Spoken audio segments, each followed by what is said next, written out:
இதுக்கு பதில் சொல்லுங்க சார்.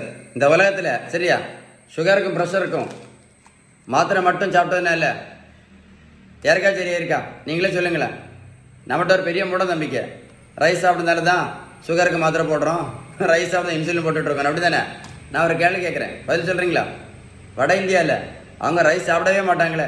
வட இந்தியாவில் எத்தனை பேர் சுகருக்கு மாத்திரை போடுறாங்க? எத்தனை பேர் இன்சுலின் போட்டுட்ருக்காங்க? சொல்லுங்கள். நடைபயிற்சி மட்டும் பண்ணாதல்ல, யாராவது சுகர் மாத்திரை நிறுத்தினாங்களா?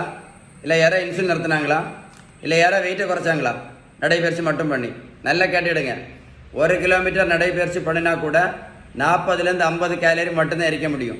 அதனால் நடைபயிற்சி மட்டும் பண்ணி எந்த மாத்திரையும் கண்டிப்பாக நிறுத்த முடியாது, வெயிட்டு கண்டிப்பாக குறைக்க முடியாது. இந்த தம்பிக்கு பாருங்கள், கரெக்டாக 70 கிலோ வெயிட்டு குறைச்சிருக்கோம்.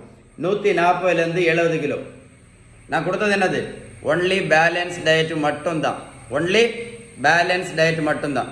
சிறுதானியம் மட்டும் சாப்பிட்டதுனால சரியா யாராவது சுகர் மாத்திரை நடத்தினாங்களா? இல்லை யாராவது இன்சுலின் நடத்தியிருக்காங்களா? சிறுதானியம் மட்டும் சாப்பிட்டு சொல்லுங்கள். வெந்தயம், ஆவாரம்பூ, மூக்கரட்டை கீரை, சிறுகுறிஞ்சான் பொடி, கொய்யா இலை, மாங்காய் இலை, கிரீன் டீ, கறிவேப்பிலை, கரிஞ்சீரகம், நெல்லிக்காய் ஜூஸ், நாவல் பழம், இது எல்லாமே நல்லது தான். நான் என்ன கேட்குறது, சாப்பிட்டதுனால யாராவது சுகர் மாத்திரை நடத்தினாங்களா? சுகருக்கு 1 மாத்திரை போட்டுட்டு இருந்த பேஷண்ட் சுகருக்கு மட்டும் இப்போ 4 மாத்திரை மட்டும் போட்டுட்டு இருந்த சுகர் பேஷண்ட்டு இப்போ இன்சுலினும் போட்டுட்ருக்காங்க.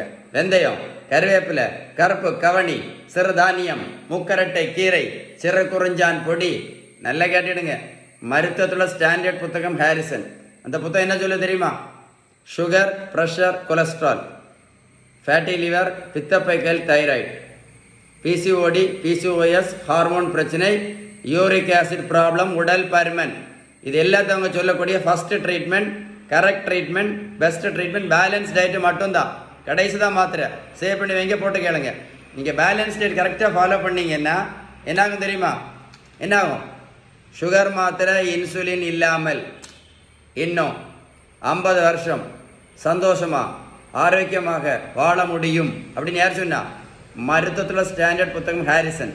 அதுக்கு பேர் தான் அந்த புத்தகம் தான் சொல்லுது, ரெமிஷன் இஸ் பாசிபிள், சுகர் மாத்திரை இன்சுலினும் கண்டிப்பாக நிறுத்த முடியும் அப்படின்னு புத்தகம் தான் தெளிவாக சொல்லுது. உங்களுக்கு பேலன்ஸ் டயட்டை பற்றி ஏதாவது சந்தேகம் இருந்தால் கண்டிப்பாக இந்த நம்பரில் கால் பண்ணி பேசுங்க. இந்த வீடியோ லைக் பண்ணி ஷேர் பண்ணி விடுங்க. நிறைய பேருக்கு யூஸ்ஃபுல்லாக இருக்கும். சரியா?